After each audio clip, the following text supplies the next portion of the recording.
그래서 사도행전 강해 말씀 듣도록 하겠습니다. 교회란 무엇인가 이 제목으로 은혜를 나누기를 원합니다. 성령 강림이 있었고 이제 베드로의 오순절 설교가 있었습니다. 그걸 통해서 탄생한 것은 교회였습니다. 오늘 읽은 말씀은 우리가 이렇게 탄생한 교회가 초대교회가 어떻게 살았는가를 보여주고 있습니다. 초대교회는 모든 이후의 교회의 원형입니다. 오늘날의 교회가 또 본받아야 될 하나의 모범입니다. 그들이 살았던 방식, 그들이 중요하게 생각했던 것, 그게 바로 우리들이 본받아야 될 것이고, 어떻게 보면 우리가 그것을 교회의 본질이라 볼 수가 있습니다. 교회가 가장 무엇을 중요시해야 되느냐, 교회가 무엇을 해야 되느냐, 오늘 사도행전에 나와 있는 이 초대교회의 모습을 따라가는 것, 이게 가장 필요한 거죠. 우리의 어떤 기도를 할 때, 우리의 어떤 삶에 우리가 본받아야 될 하나의 삶의 모델도 바로 여기 있다 할 것입니다. 제목은 교회란 무엇인가 해서 교회를 정의하는 것 같지만 교회에 무엇이 중요하냐 이거예요. 무엇이 중요해? 이거 잘 안 되네요. 무엇이 중요하냐고 했을 때 교회에서 가장 중요하게 생각해야 될 게 뭐냐 이거예요. 쓸데없는 데 말고 가장 중요한데 그걸 놓쳐서는 안 된다는 겁니다. 뭐 여러 가지 하다 보니까 오늘 좀 이렇게 잡다하게 많이 얘기할 것 같은데 첫 번째가 오늘 말씀대로 사도의 가르침을 받아 이렇게 되어 있죠. 사도의 가르침을 받아. 사도의 가르침입니다. 사도의 가르침이라는 단어는 헬라어로 디다케입니다. 디다케지만 여러분 이건 선포, 케리그마, 베드로가 했던 그 설교와 같은 맥락 속에서 보셔야 됩니다. 지금 선포라는 건 결국 뭐예요? 믿지 않는 세상을 향해서 외칠 때 그게 선포인 거죠. 케리그마죠. 교회 안에 있는 사람들을 향한 가르침이 될 때 그게 교육이 되는 겁니다. 디다케죠. 여기에는 하나의 예배를 통한 말씀의 선포와 또 교육이 바로 사도의 가르침이라는 그 단어에 들어가 있는 겁니다. 지금 이 가르침은 가르침인데 누구의 가르침이냐면 오늘 말씀드린 사도의 가르침이라고 얘기하죠. 사도들의 가르침입니다. 그럼 사도들이 뭘 가르쳤습니까? 구약을 가르쳤잖아요. 구약 성경을 가지고 하나님 뜻이 그리스도를 통해서 어떻게 성취가 되었는가, 하나님의 뜻이 무엇이었는가를 구약 성경을 가지고 전하고 있는 게 지금 사도들의 가르침입니다. 선포고 교육인 거죠. 그 사도들의 가르침을 모아놓은 게 뭡니까? 신약입니다. 우리 그래서 지금 우리 여름성경학교에서 우리 유치부 유아부 아이들이 구약과 신약 이렇게 전 66권을 우리가 하나씩 읽어보고 또 이렇게 살펴봤는데 바로 이 신구약이 이렇게 해서 통합된 거죠. 그래서 저는 이게 성경이란 말보다는 하나님 말씀 이렇게 표현하는 게 더 좋은 것 같아요. 성경은 그냥 문자입니다. 그냥 이게 성경 문자예요. 이건 문자입니다. 아무 소용이 없는 건 아니지만 그냥 문자입니다. 근데 이 문자가 오늘날 우리들의 살아있는 하나님의 메시지로 들릴 때 우리가 그냥 하나님의 말씀이다 표현하고 있는 겁니다. 그러니까 그냥 사물에 대한 문자가 아니고 살아있는 영의 말씀, 그것을 우리가 하나님의 말씀, 신학에서도 하나님의 말씀이라고 하고 저는 하나님 말씀의 단어가 좋습니다.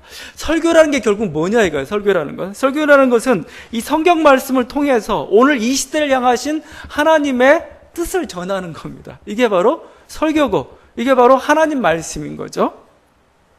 그래서 여러분 이게 그냥 인간의 말 같지만 인간의 말이 아니라는 겁니다. 종교 개혁을 통해서 새롭게 우리들에게 어떤 알려진 것, 새롭게 우리들에게 들려진 게 설교라는 겁니다. 설교.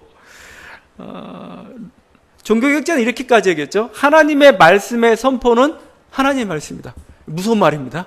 하나님의 말씀의 선포는 인간이 말하는 거죠. 인간이 말하는 그곳에 하나님의 말씀이 바로 거기에 있다 이거죠. 성경 말씀을 가지고 풀어 쓰는 바로 그 현장에 하나님의 말씀이 울려 퍼진다 이거예요. 이게 설교의 대단한 정의고, 그래서 루터는 이렇게까지 얘기했습니다. 설교자가 전하는 말씀은 기록된 성경과 동등하다. 무섭죠?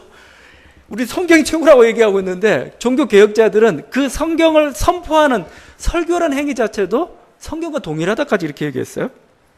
칼빈은 이런 얘기합니다. 하나님께서 인류에게 주신 훌륭한 선물이 많은데 그 중에서도 사람들의 입과 혀를 성별하시고 그것들을 통해서 자신의 음성을 들리게 하셨다는 것은 특별한 은혜이다. 따라서 우리는 하나님의 명령과 하나님의 입으로 선포되는 구원의 교리를 기꺼이 그리고 공손히 받아들여야 한다. 인간의 입술과 이걸 통해서 자신의 말씀이 들리도록 하셨다는 것. 이게 놀라운 선물이다. 은총이다. 그래서 초대교회에서 종교개혁을 통해서 회복된 것 중에 하나가 바로 이 설교라는 기능입니다. 사도행전에 곳곳에 나와 있는 게 설교예요. 근데 설교라는 기능이 중세시대에 좀 사라졌습니다. 중세시대라는 것은 주로 성만찬 중심의 그런 예배를 드렸습니다. 그리고 단지 성경을 낭송했을 뿐이에요. 성경을 이렇게 읽었을 뿐이고, 그 다음에 교회 전통이나 이런 것들로 가득 차 있을 뿐이지, 정말 이 말씀이, 하나님의 말씀이 제대로 울려 퍼지지 못했던 거죠. 근데 종교개혁을 통해서 이 설교라는 것, 하나님 말씀의 선포라는 것, 사도들의 가르침이라는 게 다시 회복이 되었던 것이죠. 그래서 이 강대상이라는 것은 그냥 10cm밖에 안 되고 카페트로 그냥 깔아놨고 먼지가 묻어있고 투성이고 그렇고 또 이게 소수가 모여있고, 그래서 하나님 말씀, 이 선포된 이 강대상이라는 것은 종교개혁자들이 또 이 설교자들이 생각하는 그 느낌은 뭐냐면은 이곳이 지성소라는 거예요. 하나님 말씀이 울려 퍼진 지성소라는 겁니다. 그리고 하나님의 임재가 있던 바로 시내산 바로 그 현장이라는 겁니다. 이게 우리들이 가지고 있는 그런 어떻게 보면은 설교의 두려움일 수도 있습니다. 설교의 행위를 통해서 하나님의 말씀이 선포되어 있는 거죠. 근데 오늘날 우리의 강단은 어떻습니까? 우리들이 바라보고 있는 우리의 강대상은 어떻습니까? 우리는 그래서 저는 지난번에 얘기했던 이게 하나님 말씀의 기근입니다. 하나님 말씀에. 하나님 말씀 제대로 선포되지 못하고 있는 거죠. 이게 두렵고 무서운 그곳인데 인간들이 여기서 알량한 자신의 지식을 자랑하고 있어요. 자신의 경험을 털어놓고 있어요. 자신의 정치적 견해를 그냥 무비판적으로 그냥 이렇게 전하고 있어요.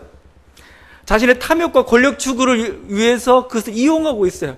그것은 설교가 가지고 있는 그런 어떤 무게, 두려움을 깨닫지 못하고 있는 것이죠. 여기는 세상의 학문이나 처세술이나 심리학이나 경영학이나 세상의 어리석은 지혜나 지식을 늘어놓는 곳이 아니에요. 살아계신 하나님의 말씀, 이 시대를 향한 하나님의 뜻을 전하는 바로 그 장소, 그 현장이 바로 이 강대상이고 바로 예배라는 겁니다. 초대교회는 그게 살아있었습니다. 그게 살아있으니까 나타난 현상이 뭐였느냐? 기사와 표적이었어요. 거기 43절입니다. 사람마다 두려워하는데 사도들로 말미암아 기사와 표적이 나타났다 이거죠.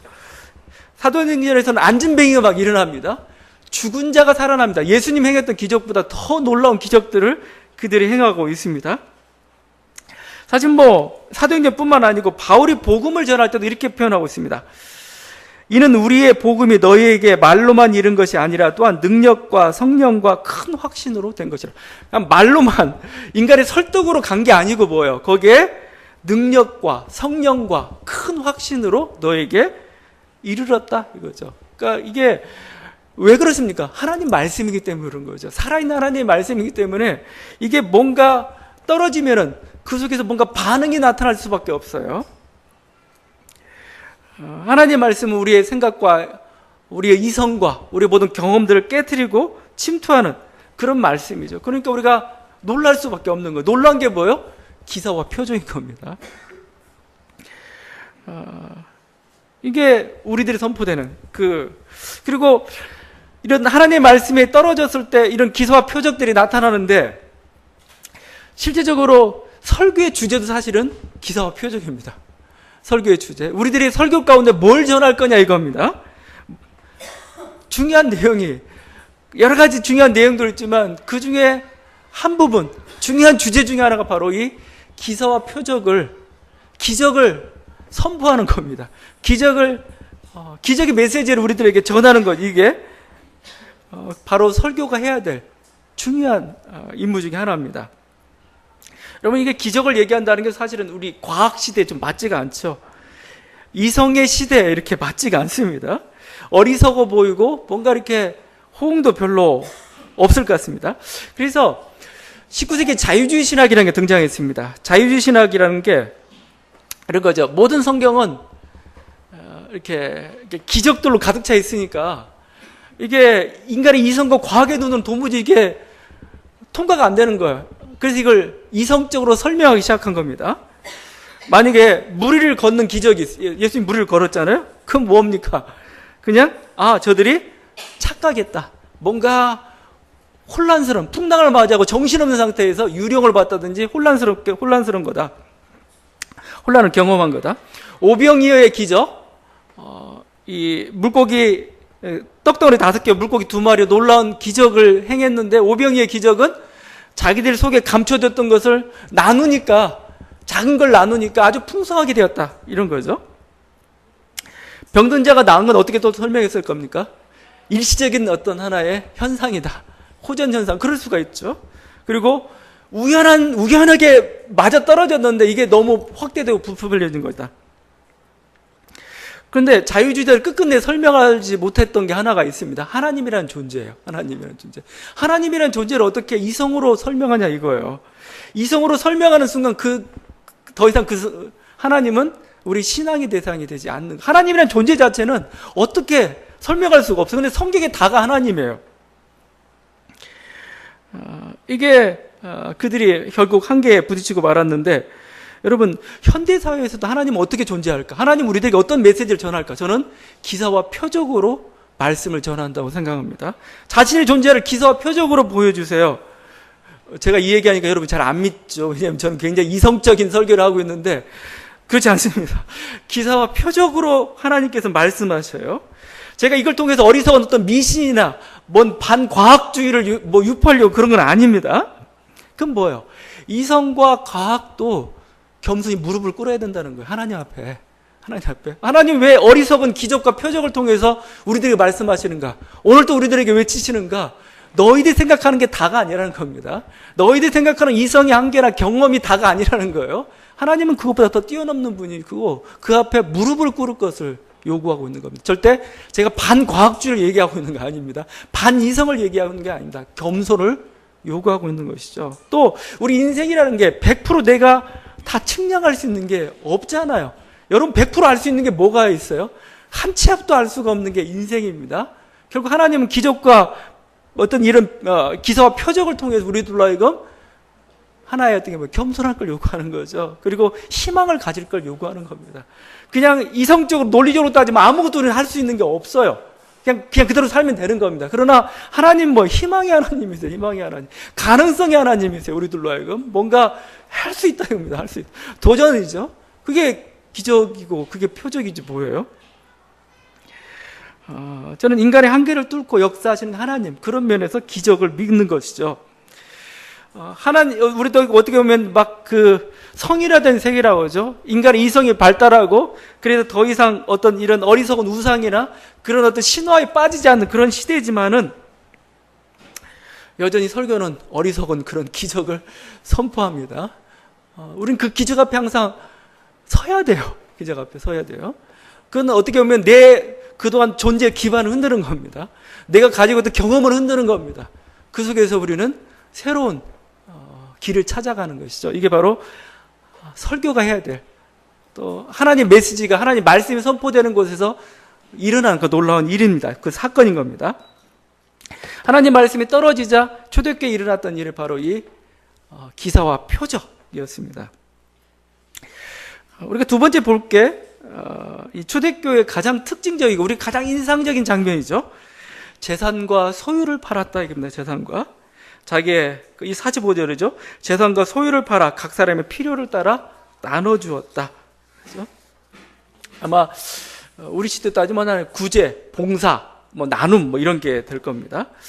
이 재산을, 자기의 소유를 다 파는 이 장면, 어쨌든 좀 통쾌한 느낌이 들어요. 왜냐하면 오늘날 우리 시대는 정말 이 돈 때문에 막 벌벌 떠는 그런 시대입니다. 굉장히 어떨 때는 좀 통쾌해요. 요즘 드라마 보면은 왜 이렇게 뺨 때리는 게 많이 나오는지 모르겠어요. 왜 뺨 때리냐면은 한쪽이 부자고 한쪽이 가난해요. 가난한 여자가 됐든 남자가 됐든 이게 신분 차이를 인정하지 않고 자꾸 결혼하려고 막 뺨을 때려요. 너 안 된다.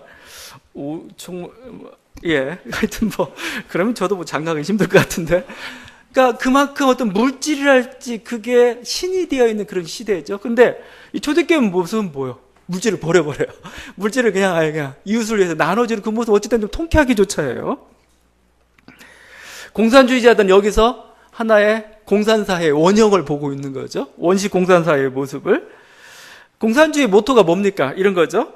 능력에 따라 일하고 필요에 따라 분배한다. 능력에 따라 일하고 필요에 따라. 그러니까 능력이 많은 사람은 열심히 일해요. 열심히 일하고도 대가를 바라지 않는 거죠. 근데 어떤 사람은 필요해요. 일은 못하지만 뭔가 쓸 것은 필요해요. 그 사람들은 자기 마음껏 갖다 쓰는 거죠. 이러면 어떻게 되겠습니까? 세상이 풍요로워질 것이고 불평 불만도 없을 것입니다. 그런데 이런 사회는 없죠. 어떻게 가능합니까?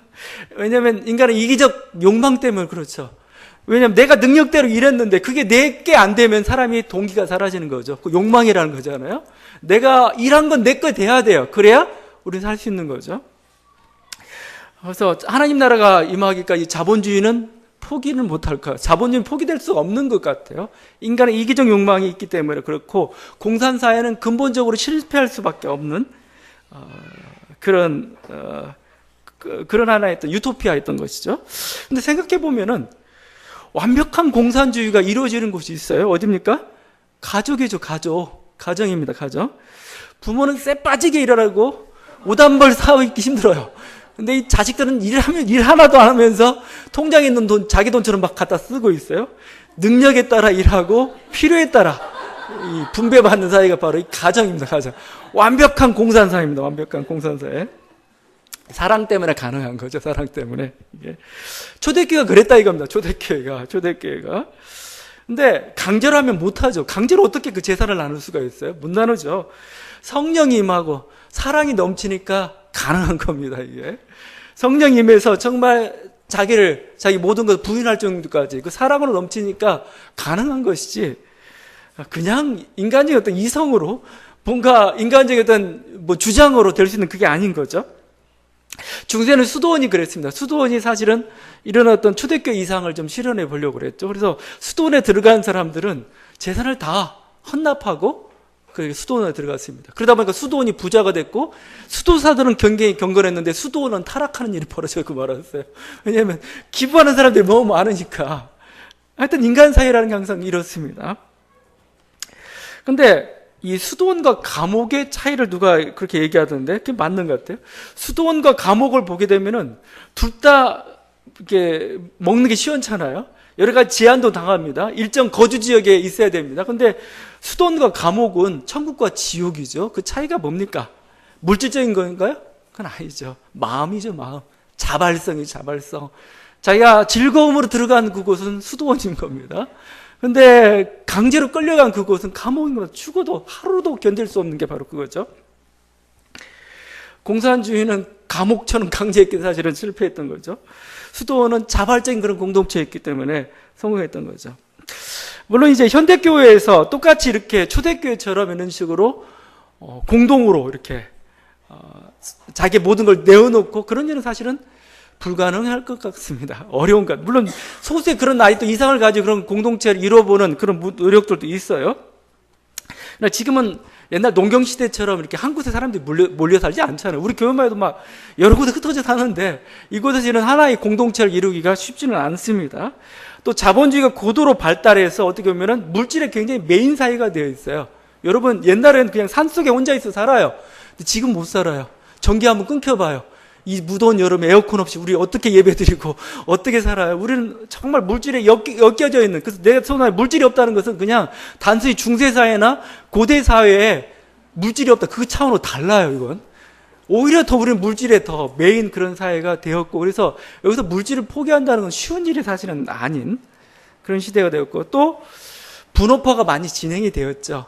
이런 가난한 자를 위한 서로 나누는 이런 게 이제는 정부가 아니면 사회복지단체가 그 기능을 감당하고 있습니다. 물론 교회가 아직도 사각지대가 있기 때문에 그런 구제나 그런 것들은 여전히 심써야 될 것이지만, 옛날처럼 그 자기의 모든 재산을 팔아가지고 한다는 일은 사실은 쉬운 일이 아니고, 요 근래 그런 말을 들어본 적이 없어요. 죽기 전에 내놓을 수는 있죠. 죽기 전에 내놓지만, 살아있을 때 내놓았다. 그게 별로 들어본 일이 없는 것 같아요. 근데 중세사회나 초대교회는 있었단 말입니다.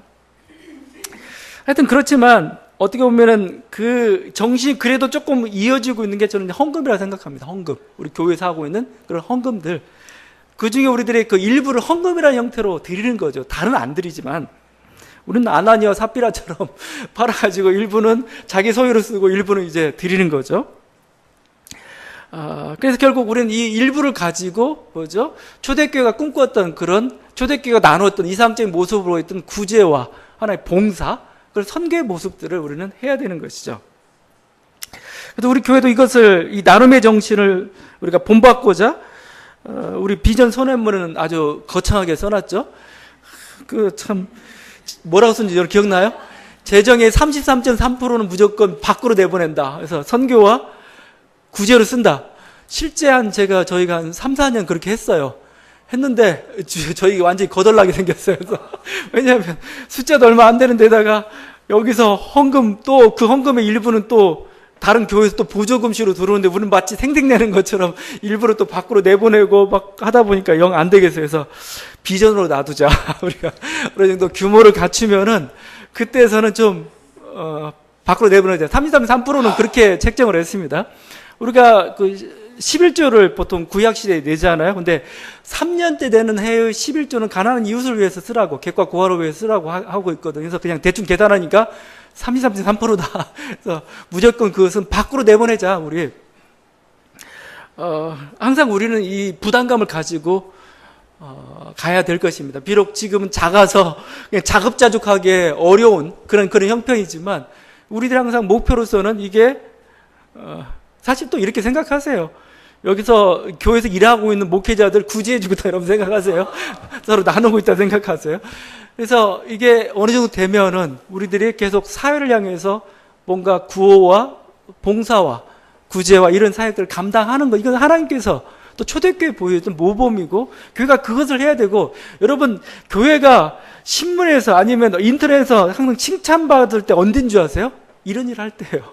그러니까 교회가 사람들로부터 칭송받을 때가 언제냐? 선교 열심히 하고 어느 교회가 건물을 멋지게 세우고 뭔가 부흥했다. 그 전혀 관심도 안 가져요. 막 용만 합니다. 그런데 어느 교회가 뭐죠? 세상을 이용해서 구제하고 봉사했다. 그러면 신문에 나와요. 세상이 바라본 칭송의 기준이 바로 거기에 있는 거고, 그만큼 중요하다 이겁니다. 중요하다 이거예요. 왜냐하면 세상이 이기적으로 돌아가고 물질 중심의 사회 속에서 그렇지 않은 삶의 모습을 보길 원하고, 교회가 바로 그 일을 힘써야 되는 것이죠. 이 초대교회의 어떤 이 나눔과 공동체의 정신, 이게 우리 교회가 계속해서 이어받고 살려야 될 것입니다. 그럴 뿐만 아니라 이 초대교회의 공동체 정신이라는 것은 저는 우리 사회도 좀 본받아야 된다고 생각을 해요. 오늘 말씀뿐만 아니고 4장 34절에 이렇게 기록하고 있습니다.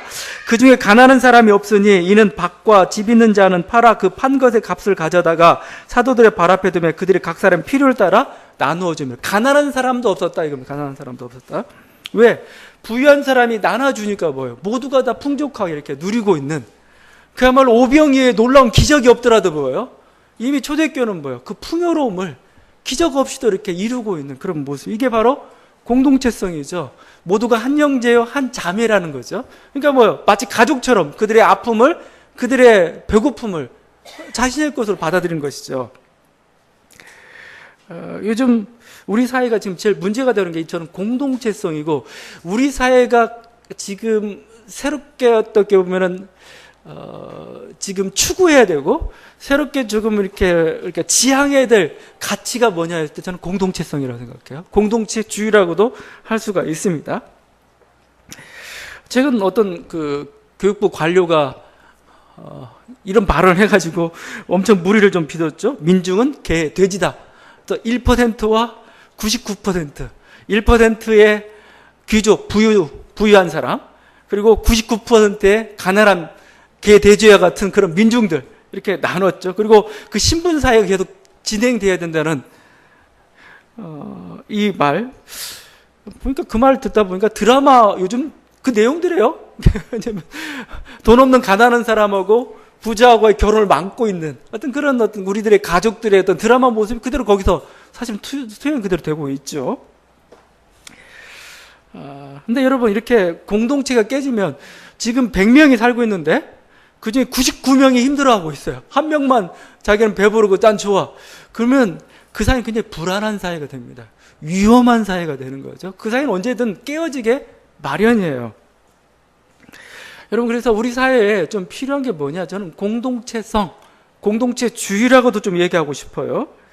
가족 수준은 아닐지라도 가족 수준과 유사한, 왜냐하면 민족은 한 운명 공동체예요. 그래서 여러분, 국가라는 그 한자를 쓸 때 가자가 집가자를 쓰고 있잖아요.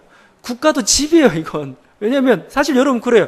여러분, 우리 민족이 패망한다든가 민족이 위기에 몰리면 여러분만 잘 살 수 있을 것 같아요? 여러분만 혼자 그거 상관없이 살 수 있을 것 같아요? 안 그래요. 민족이 어려우면 여러분도 어려워요. 민족이 기쁘고 감사하면 여러분도 그렇게 되는 거고, 민족의 도덕 수준이 높으면 교회의 도덕 수준도 높아요. 이게 민족이란 공동체를 항상 같이 갈 수밖에 없어요. 운명입니다. 운명이면 받아들여야 되죠. 그냥 나는 그 중에 나 혼자면 잘 살겠다. 그러니까 자꾸 이 사이가 어지러워지는 겁니다. 힘들어지는 겁니다. 아예 한 민족임을 알고 우리가 이 한 국가 단위가 한 공동체로서 좀 이제 공동체 윤리가 좀 작용하고 공동체 가치관이 들어가고, 이 공동체의 가치관이 경제에 들어가고 정치에 들어갔으면 좀 좋겠어요. 그래서 여러분 1%, 99% 갑과 을, 대기업과 중소기업, 노동자와 소유주, 이런 어떤 대립적 구조가 아니고 그들이 한 가족이라는 겁니다. 한 가족, 한 공동체라는 겁니다. 이 의식이 들어가야 돼요. 그래야 이 민족이 서로 모두가 다 행복한 사회, 발전한 사회가 될 수가 있습니다. 이 공동체성이 회복이 되어서 저는 이 통일이라는 게 사실은 그런 거야, 통일을. 진정한 통일을 이루려면 결국 뭐냐? 공동체성을 회복을 해야 돼요. 한 형제구나, 한 자매구나, 내 가진 것을 희생할 수 있구나, 희생해야 되는구나. 이게 일치가 돼야 통일을 이룰 수가 있는 거고, 또 그래서 어떻게 보면 통일을 이루어가는 그 과정이라는 건 굉장히 숭고한 과정이라고 저는 생각을 해요. 왜냐하면 우리 자신을 비우는 과정이기 때문에 그렇습니다. 지금 남북관계 어려운 이유는 뭐예요? 우리 안 비우겠다 이거죠. 안 비우겠다. 안 비우겠다. 난 내 것 고수하겠다 이거죠. 넌 망해도 좋다 이거죠. 그러니까 공동체는 그건 안 되는 거죠. 우리가 가족 수준의 모습은 아닐지라도 가족과 유사한 수준 정도만, 그게 하나의 우리들의 공통된 하나의 가치관이 되고, 그런 윤리에 입각해서 우리 사회를 바라보고, 또 그게 하나의 경제의 투영이 되고, 하나의 어떤 기업장의 투영이 되고, 이게 우리들에게 참 필요하다 이런 생각을 합니다. 성경에는 초대교회는 단순히 하나의 교회의 모델일 뿐만 아니라 사회도 좀 지향해야 될 그런 삶의 가치고 모델이라고 저는 생각합니다. 세 번째 보는 게 서로 교제하며 떡을 떼었다는 거죠. 이들은 물질적으로 이렇게 나누었을 뿐만 아니라 자주 만났죠. 그러니까 농경 사회니까 촌락이니까 다들 가능했을 겁니다. 매일 만났고 아마 이렇게 성경 기도 시간에 또 맞춰서 만났으니까 하루에도 여러 번 만났을 것 같아요. 근데 그들이 만나서 뭐 했느냐? 서로 교제했다 이런 말씀도 있고, 집에서 떡을 떼었다고 합니다. 집에서 떡을 떼었다. 떡을 떼었다는 건 뭐죠? 성만찬입니다. 성만찬. 이것은 성만찬을 행했다는 겁니다. 근데 여러분, 성만찬 할 때 두 가지가 있다는 걸 항상 기억을 해야 됩니다. 성만찬. 성만찬은 뭐냐? 예수 그리스도의 그 죽으심, 우리 희생의 제사를 기억하는, 기념하는, 우리가 보통 잘 알고 있는 그런 성만찬의 의미죠. 그것만 있는 게 아니에요. 하나가 메시아의 잔치입니다. 메시아의 잔치. 주님이 최후의 만찬에 행했던 건 뭐냐면, 장차 예수님께서 다시 오실 때 하나님 나라가 이제 임하게 될 텐데, 그 하나님 나라가 임했을 때 그 제자들과 믿는 자들 함께 그 식탁에 앉아가지고 잔치를 벌입니다. 이것을 우리가 메시아 잔치라고 표현하고 있는 겁니다. 그 메시아 잔치를 이 땅에서 재현하고 있는 것, 이게 성만찬입니다. 근데 오늘 말씀을 보다 보니까 사도행전에서 얘기하고 있는, 초대교회에서 제일 먼저 원형처럼 보이고 있는 것은 주님의 죽으심을 기억하는 그게 아니고 공동식사였어요. 공동식사. 같이 모여서 하는 이 메시아 잔치처럼 공동식사하는 이것, 여기에 더 초점이 주어졌던 걸 볼 수가 있습니다. 엠마오로 내려가던 그 두 제자가 예수님을 만나가지고 떡을 뗐다고 합니다. 성만찬이 했다는 겁니까? 같이 식사했다는 겁니다. 같이 식사했는데 눈이 열려서 예수님을 보게 된 거죠. 바울이 들어와 있는 그 교회를 방문해가 떡을 뗐습니다. 식사를 하려고 그랬는데 여기서 은혜를 받아가지고 밤새도록 바울의 강론이 이어졌던 것이죠. 심지어는 바울을 싣고 가던 배가, 로마를 향해서 가던 배가 난파했습니다. 난파해가지고 완전히 이게 풍랑만 난파해가지고 막 이렇게 헤매고 있는데 그때도 떡을 뗐다는 말이 나옵니다. 같이 공동 식사를 한 거죠. 공동 식사. 이 초대교회의 어떤 성만찬의 모습은 어디에 잘 나타나고 있냐면 고린도서에 잘 나타나고 있습니다. 고린도서의 말씀입니다. 그런즉 너희가 함께 모여서 주의 만찬을 먹을 수 없으니 이는 먹을 때 각각 자기의 만찬을 먼저 갖다 먹으므로 어떤 사람은 시장하고 어떤 사람은 취함이라. 여러분 보니까 초대교회는 매일 만났습니다. 매일 저녁에 만났던 것 같습니다. 일하고 나서 저녁에 만나는데 올 때 먹을 걸 싸웁니다. 먹을 걸 싸워요. 싸워가지고 이것을 이렇게 나누는 겁니다. 나누는데 이게 지금 고린도 교회가 문제가 됐던 게 뭐냐면 부유한 사람끼리 자기끼리 먼저 와가지고 먹어버립니다. 가난한 사람은 아니면 일하다 온 사람은 먹을 거 안 싸웠는데 자기 먹을 게 없는 거예요. 갑자기 부끄러워지는 거죠. 이렇게. 그러면서 성만찬에 대해서 주께서 잡히시던 밤에 행했던 그 성만찬의 의미를 그때 고린도 11장에 설명하고 있습니다. 여긴 뭐예요? 주님의 죽으심을 기념할 뿐만 아니라 그걸 통해서 공동 식사였다는 것을 보여주고 있는 겁니다. 이 공동 식사를 잘못하면 뭐라고 표현했냐면 너희가 잘못함으로 이제 주님으로부터 이렇게 심판을 받은 자도 많다 이런 식으로 병이 난 자도 많다 이런 식으로까지 표현하고 있어요. 고린도서 11장 여러분 읽어보면 그런 표현까지 나오고 있습니다. 여러분 그래서 저는 우리 교회의 점심 식사가 비슷하다고 봐요. 여러분 단순히 성만찬일 뿐만 아니라 그냥 우리들이 이렇게 나누는 점심 식사, 이게 성만찬입니다. 떡을 떼는 거지, 떡을 떼는 거. 이 사람이 떡을 떼고요, 음식을 나눌 때처럼 서로 여유롭고 서로 행복한 때가 없는 거죠. 이게 하나님 나라가 임했을 때 그 삶의 풍요로운 모습이고, 이걸 좀 더 확대시켜보면 정말 못 먹고 가난했던 시절에는 뭐 같이 식사 함께 한다는 게 얼마나 소중해요. 이게 자기 목숨인데, 자기 생명인데요. 이 성만찬을 행했다는 겁니다. 그래서 성만찬 의식이라는 것, 중세교회에서는 주님을 기념하는 그 성만찬 의식 굉장히 중요했고 그렇지만 이 성만찬이라는 걸 뭐라고 표현하냐면은 중세교회에서는 보이는 말씀이다 표현해요. 보이는 말. 설교가 보이지 않는 말씀이죠. 보이지 않는 하나님의 말씀인데 성만찬은 뭐냐? 보이는 말씀, 눈으로 보는 그리스도예요. 빵과 포도주 속에서 그리스도를 보고 있는 겁니다. 우리가 빵과 포도주 그리스도를 보듯이 우리가 또 빵과 포도주를 빵을 떼고 떡을 떼고 그러면서 우리는 뭐 서로 한 몸임을 그리스도 안에서 한 몸임을 또 깨닫게 되는 거죠. 이런 그 교제, 실질적인 교제였던 것이죠. 이런 교제가 있는 공동체, 이게 바로 초대교회였던 것입니다. 그리고 초대교회는 오로지 기도와 하나님을 찬미했죠. 기도하는 공동체였죠. 그래서 뭐 계속해서 오로지 기도했다, 기도하기에 힘썼다, 전혀 기도에 힘썼다, 계속 그 말씀들이 반복이 되고 있습니다.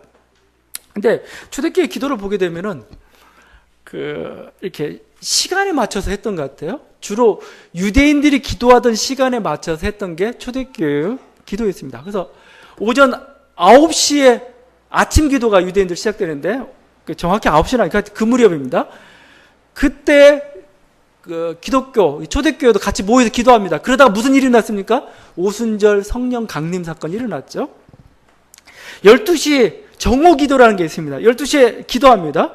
베드로도 12시에 정오 기도의 시간에 맞춰서 자기가 거주하던 그 지붕 위에 올라가서 기도했습니다. 그러다가 고넬료와 관련된 음식 환상을 거기서 보게 됩니다.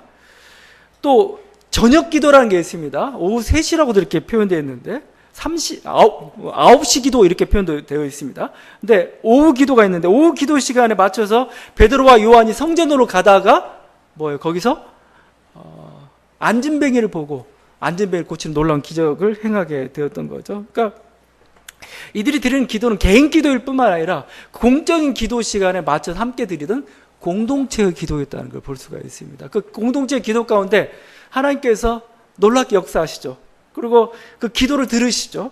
기도의 능력을 저들은 알고 있기 때문에 기도에 전혀 힘썼습니다. 가장 대표적인 그 기도의 능력이 나타났던 때가 물론 여러 가지 기적들을 통해서 나타났던 베드로가 잡혔을 때죠. 베드로가 옥에 갇혔습니다. 그러니까 초대교회는 모여서 무엇을 했는가? 간절히 기도했다고 말씀하시죠. 이렇게 표현하고 있습니다. 베드로는 옥에 갇혔고 교회는 그를 위하여 간절히 하나님께 기도하더라. 간절히 기도하니까 뭐예요? 이게 옥문이 열렸습니다. 쇠사슬이 풀리고 옥문이 열리고 베드로가 자기 눈앞에 나타나는 놀라운 일들이 일어났던 거죠. 그럴 뿐만 아니라 초대교회는 또 찬미하는 공동체, 찬양하는 공동체였죠. 찬송하는 겁니다.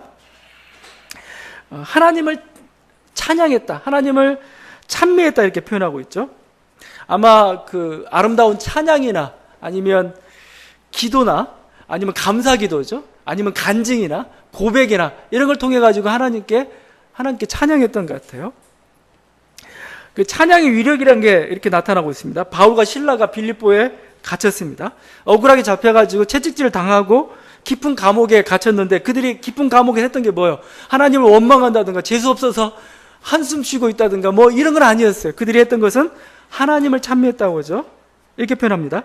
그들 깊은 옥에 가두고 그 발을 착고에 든든히 채웠더니 한밤중에 바울과 실라가 기도하고 하나님을 찬송하며 죄수들이 듣더라. 그 깊은 감옥 속에서 했던 일이 찬양했어요. 노래를 불렀는지 시편을 낭송했는지 모르겠는데 하나님을 찬양했습니다. 하나님을 찬양하니까 쇠사슬 풀리고 옥문이 열렸던 거죠. 그들이 기도의 힘, 찬양의 힘을 알고 있었던 거죠. 여러분, 우리들에게도 하늘문을 여는 것 뭐냐? 능력은 뭐냐? 뭐라고 말해도 그냥 소용없어요. 기도가 능력인 거죠. 기도가 능력인 거죠. 기도할 때 여러분 그냥 기도만 하는 게 아니고 찬양과 같이 함께 하십시오. 여러분의 목표를 향해서, 여러분이 간구하는 간절한 소원을 향해서 기도하고 찬양할 때 쇠사슬이 풀리고 옥문이 열렸던 거죠. 그들을 경험했기 때문에 그들은 기도와 찬양을 이렇게 할 수밖에 없었던, 그래서 놀라운 능력들을 경험했던 그런 공동체가 바로 초대교회였고 우리들의 모습도 그랬으면 좋겠습니다. 이런 일이 벌어지자 사람들은 교회에 대해 두려워하기 시작하죠. 사람들은 교회를 칭송하기 시작하죠. 43절입니다. 사람마다 두려워하는데 이렇게 되어 있죠. 교회가 살아있는, 교회가 교회답게 되니까 사람들이 두려워합니다. 하나님의 살아있는 말씀이 살아있기 때문에 두려운 거죠. 말씀의 능력이 나타나기 때문에 두려운 거죠. 또 칭송을 하죠. 47절입니다. 또 온 백성에게 칭송을 받았다 이렇게 됐죠. 서로 경건하고 서로 사랑하고 서로 빛이 되는 그런 모습입니다. 이게 초대교회, 그러니까 교회가 교회답게 섰을 때, 교회가 교회답게 서는 것. 그 종교교육에 제가 그 모토를 하나님 말씀 영원하다 이렇게 말씀드렸죠. 그게 VDMA 해가지고 그들은 루터교인들은 자기 옷에다가 이렇게 그것을 꼬매서 이렇게 붙여놓고 다니고 문장처럼 새겨놓고 했으면 하나님 말씀은 영원하다. 근데 그와 함께 루터가 가장 많이 했던 말이 뭐냐면 하나님으로 하나님 되게 하라 였습니다. 하나님으로 하나님 되게 하라. 자꾸 인간이 그 자리를 차지하려고 하고 또 어떤 인간의 어떤 무능력으로 하나님을 제한하려고 하고 그에 대해서 아니다. 하나님으로 하나님 되게 하라 그랬어요. 오늘 시대에 좀 필요한 게 교회로 교회되게 하라가 좀 필요한 것 같아요. 교회가 교회되게 하라 이거예요. 그래야 세상이 좀 두려워하는 공동체가 되어야 되지 않겠습니까? 세상으로부터 칭송을 받는. 그러니까 교회가 있는데도 불구하고 교회는 빛이요 소금이라고 얘기했는데 이 빛이요 소금인데 그냥 이걸 그냥 우리 이 어떤 그 탁자 밑에다 집어넣어 놓고 그럴 수는 없는 겁니다. 왜냐하면 빛이 거기 있는데 산 위의 동네가 숨길 수 없다라고 표현하고 있습니다. 근데 교회가 교회 역할을 감당하지 못하게 됐을 때 비참한 운명에 대해서 주님은 이렇게 표현하고 있죠. 너희는 세상의 소금이니 소금이 만일 그 맛을 잃으면 무엇으로 짜게 하리요? 후에는 아무 쓸데없어 다만 밖에 버려져 사람에게 밟힐 뿐이다. 모욕당한다. 부끄러움을 당한다.